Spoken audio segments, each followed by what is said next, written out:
Welcome to Speak Seeds, where transformation and inspiration is the expectation. My name is Jason Thomas. I'm the husband of one, father of three, and mentor of many.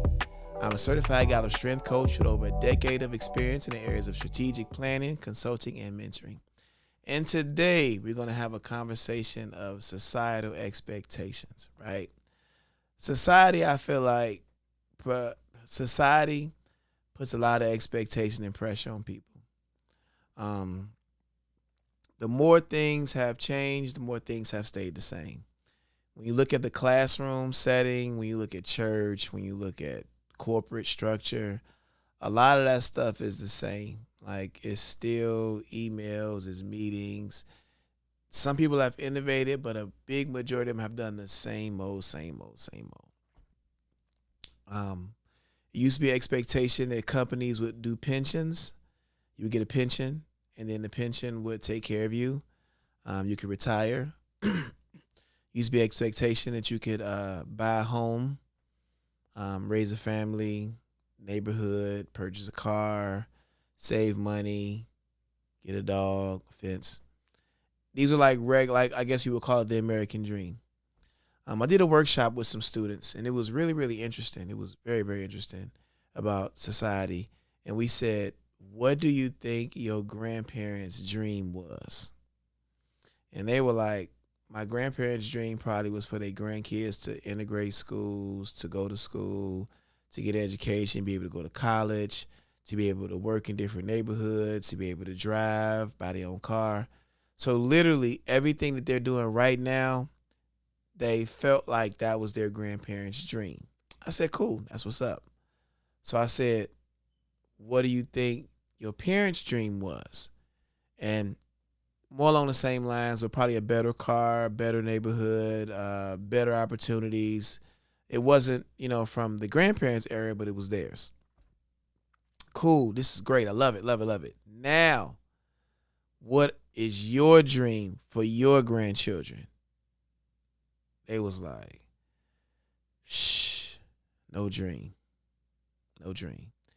And it was kind of sad because when you have your grandparents going through rough times, not making as nearly as much money, like I think in 2023, this is the most money we've probably ever made, individually and household wise, but we still not there and people aren't dreaming anymore. And when you're not dreaming, like what is a dream for your grandchildren? If you can't even conceptualize that, then you probably not putting anything in the ground for them to either receive when it's time for them to pick it up. Like plant, you're not putting nothing in the ground for them to spring up. So when it talks to societal expectations and perspective, where does that come from? So years and years are the same, and then you try to innovate, like we're innovating. So many people tell you what can't be done, what you can't do. I remember when I worked at the community college, there were so many things that I wanted to do in my role. And some of you all might relate to that. You might be younger professionals. You might be trying to adjust to the culture. And people are afraid of what hasn't been done. And you got to think your innovation is threatening job security. Sometimes if you come in just trying to be your natural, authentic self, trying to make things better, that's interpreted as you trying to take my job. So people are insecure in that way. So it goes back to the self-awareness, and I talked about that on earlier episodes, but when a person is self-aware and sure of who they are, nobody can fire you from being yourself. Because whoever you are, whoever you're meant to be, they can take the position away, but if you show up as a certain way, you'll be that wherever you go. So, but society, I feel, in my opinion, doesn't really push self-awareness and how powerful people are. It pushes a lot of people to be compliant and to not dream, to kind of do as you're told. And that's not cutting it anymore. I mean, I think it's too much information out there for people to, live out their own destinies. And one thing that COVID did, COVID had a lot of, good and bad. But what COVID did is it showed us that a lot of this stuff can be done virtually. The gift that we have in us can be shared. It doesn't have to be limited to our zip code. During COVID, it was a lot of virtual things, Zoom, and it made you really appreciate presence. And I think during COVID, it made in person a premium. I didn't think that would be a thing, but like in-person stuff is a premium. So like people will meet with you via Zoom and they'll do all of these workshops, stuff like that. But to be in person is a premium. So if you just look at the lay of land, the only thing constant, if you guys ever heard this before, but it was some information that was life-changing for me. Really, really simple, but it was life-changing. The only thing constant is change. That's so oxymoronic, right? And the more you can get comfortable with change, the better off and the more comfortable you'll be. Everybody's not built for that.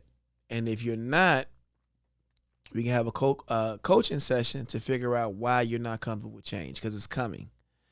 And the more people try to keep things the same. Oh, I got something for y'all. Y'all ready? I got something. I thought about this. Y'all ready?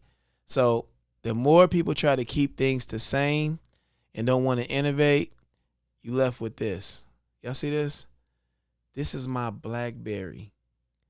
You couldn't tell me this phone wasn't cold. Like, I thought this was like, that this battery lasted for like 3 weeks, like one charge. So you got the little tabs, the buttons. I was like, I mean, looking at it now, like, y'all see this? It's like, now imagine, we not going to change. We just going, this is consistent. The battery life, we would never got this. And some of y'all might argue, I might want to go back to this. You know, I might want out for the battery life, yeah. But when you look at change in perspective, where is BlackBerry now? Where are they?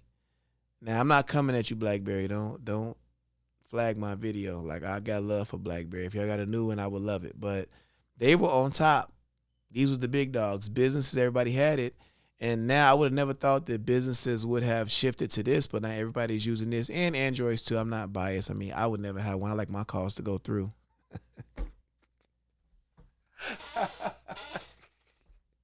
I'm laughing at myself. If you're an Android person, I'm sorry. I don't want to offend you, but I do like my calls to go through. I'm sorry.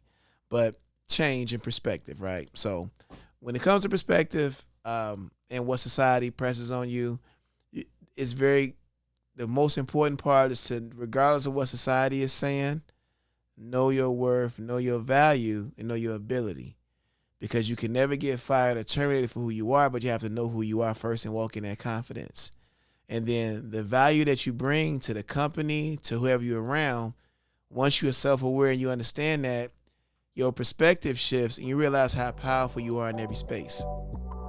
Now, if you have trouble putting language to how powerful you are, you might want to sign up for a coaching session. So as a certified Gallo Strength Coach, we specialize in giving you the language to explain the value that you add to any environment that you're in.